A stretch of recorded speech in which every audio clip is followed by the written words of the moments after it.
Eu sou Luiz João Farias, filho de um agricultor, nascido nos areais da Ribanceira.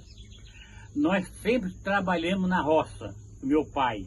Eu desde 10 anos comecei a plantar. Meu pai ensinou nós a plantar, então até hoje nós demos continuidade plantando e passando esse nosso conhecimento. Tem muita gente que às vezes chega a perguntar como é que se planta a rama, qual é o espaço da rama de um pé para outro, qual é o nome da qualidade da rama que a gente tem conhecimento. A gente conhece a rama 5, 10, 15, 20 qualidades de rama que a gente tem conhecimento. Nós temos uma tal de amarelinha, nós temos o broto roxo, nós temos a franciscal, nós temos a rama branca, nós temos os aipim, temos várias qualidades de aipim, que é a casca roxa, o amarelinho, o aipim pesco. Eu não tenho filho, mas meu sobrinho, eu ensinei, porque às vezes meus sobrinhos foram embora da cidade, foram para outro estado. Quando voltaram, fomos obrigados a explicar como é que se plantava, qual é a época boa. E para os meus amigos e para a gente que vem de fora perguntando, né, mãe, como é que se plantar, qual é a rama boa. Então isso aí a gente ensinou para muita gente. Já estou plantar o feijão, como é que se planta o feijão, como é que se planta o milho. Eu hoje já estou com 78 anos, mas ainda dou continuidade plantando farinha. A nossa farinha do gasto para a gente comer todo ano eu faço. Terra é uma coisa muito abençoada. A gente mente quando está no terreno plantando, esquece de tudo, até da doença. É muito farinha. Seguinte, este ano nós fizemos na corda, eu convidei o meu sobrinho para trabalhar, um afilhado, o Teca foi lá fornear farinha. O beiju de folha é um beiju que ele é peneirado no meio do forno com a peneira bem fininha e faz 3 dobras dele para ele torrar mais fácil. E tem gente que não sabia fazer, hoje eu tenho fazendo porque a gente ensinou. Fazer a beijajica, é fácil fazer, é fácil, mas tem que ter conhecimento. Então eu faço a beijajica e ainda ensino como é que ela está em ponto, que está cozida. Porque tem que pegar uma faca, furar no meio para ver se ela está em ponto de cozida, não está? Essa é assim, ó. A gente quando faz a massa, que vai enxugar, a gente tem que deixar menos umas 3 horas, 2 horas descansando. Para sair toda a água, chamemos, que é a água da mandioca, para a massa ficar firme. E a gente põe na prensa, e na hora que a gente põe na prensa, em seguida, não pode estar puxando a prensa. Tem que deixar ela sair a água por si própria. Depois da massa ficar firme, aí pode apertar bastante, que não tem mais perigo. Mas é um segredo, tem que saber como é que se puxa a prensa devagar. Se puxar diretamente, toda a riqueza da farinha vai tudo água abaixo. Pois é, a raspagem da mandioca, ela também tem um segredo, não pode raspar demais, porque se for raspar da faca, a gente dizia, tá tirando a gordura da mandioca. Não se tira, tira só a pele da mandioca, né? Tem que cortar o pé, tem que cortar os fiapos dela, para poder dar uma farinha boa. A mandioca tem que ter numa época certa, não arrancar na lua, para não tem uma lua que é mais molhada, tem outra lua que é mais enxuta. Tá? O plantar da mandioca tem que plantar na lua certa, senão o que acontece? Dá fiapo e não dá raiz. Tem que plantar numa lua certa, não dá o fiapo e dá raiz. A lua certa a gente sempre plantou quando a lua é minguante. Quando a lua é minguante a gente planta. Não só a rama. Se plantar rama, planta feijão, planta o milho, planta o amendoim, tudo quando entra o minguante.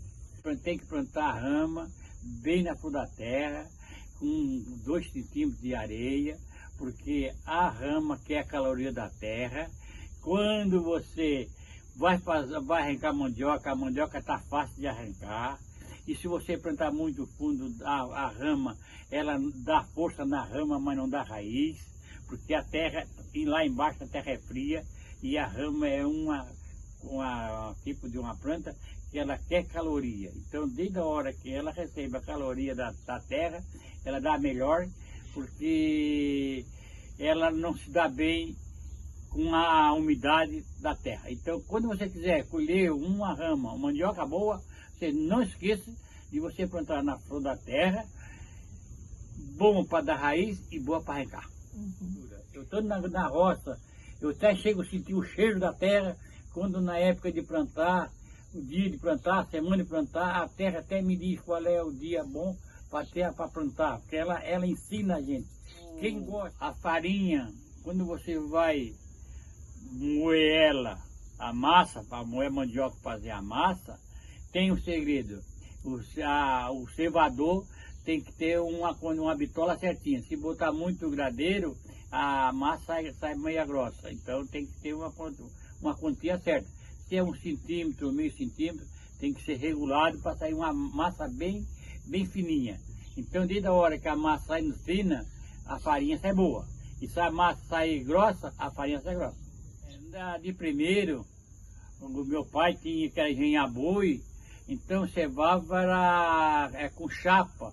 Eles pegavam o chapa de alumínio, furava tudo com prego, tinha um prego já próprio com 4 quinas, aí furava, fazia aquela, nós chamava de roseta, fazia a rosetazinha direitinho e pregava aquela folha de alumínio na roda de cevar e ali fazia a massa para fazer a farinha. A massa, desde a hora que sai da prensa, ela tem que sair uma quantia certa. Ela não pode ser muito seca demais nem muito molhada. Tem que ter uma normal certa para fazer a farinha. A farinha, ela dá farinha boa é quando sai da prensa. A prensa não pode ser a massa muito seca demais e nem pode ser molhada. Então nós quando emprestamos a farinha, a massa, nós já sabemos mais ou menos, nós sabemos quando é que ela está no ponto de tirar para fazer a farinha. E a farinha e a massa indo para o forno seca, ela é melhor para torrar. A massa, ela tem que sair da prensa conforme o tempo do calor. Se está muito quente, é 24 horas tem que fazer a farinha, senão ela começa a azedar. Quando fazia a farinha, era tudo manual, é tudo na base do braço. Era feito na peneira, peneirada a massa na peneirado. Depois não tinha frelador, era tudo na base da mão. Agora hoje já tem o frelador, que é mais rápido, que a gente bota a massa no frelador, já farela, fica pronta para fornear. E no tempo que nós fazíamos nosso engenho, era tudo na base da mão, que não tinha motor, não tinha nada, era manual. Então nós fazíamos na peneira, peneirava tudo para fornear.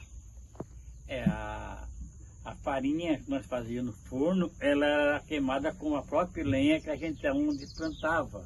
A hora que já plantava a roça, meu pai ia fazer, aproveitava aquela lenha e trazia para fazer a farinha. Então é assim, ó, o forno tem que ter uma quantia de caloria, não pode botar lenha demais, não pode botar de menos. O forno tem que ter uma temperatura boa para poder torrar a farinha. Então, todo forneiro, ele sempre gosta de ter uma lenha forte, o forno dá continuidade quente. E sendo uma lenha fraca, uma lenha fina, aí tem a temperatura, não é uma temperatura boa, ela é alta e baixa, alta e baixa. Então o forneiro vai estar, porque forneia rende pouco na forneação. E sendo uma lenha boa, forte, o forno sempre continua com o forno quente, então dá mais rende mais na farinha.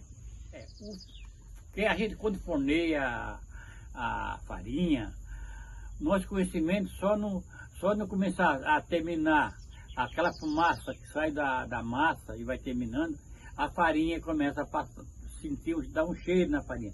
Quando ela está bem torrada, a gente já sabe que ela está boa, porque o próprio cheiro da farinha já está dizendo que ela está no ponto para tirar. A gente hoje até a gente está preocupado para não terminar, né, os engenhos de farinha, porque é uma pena. A agricultura é uma coisa muito maravilhosa e a gente espera que a lavoura não termine, porque os pequenos agricultores é que vai ajudar a matar muita fome ainda do povo brasileiro, porque faz igual a história do beija-flor. É pouquinho daqui, pouquinho dali, mas acabou fazendo uma baita uma fogueira.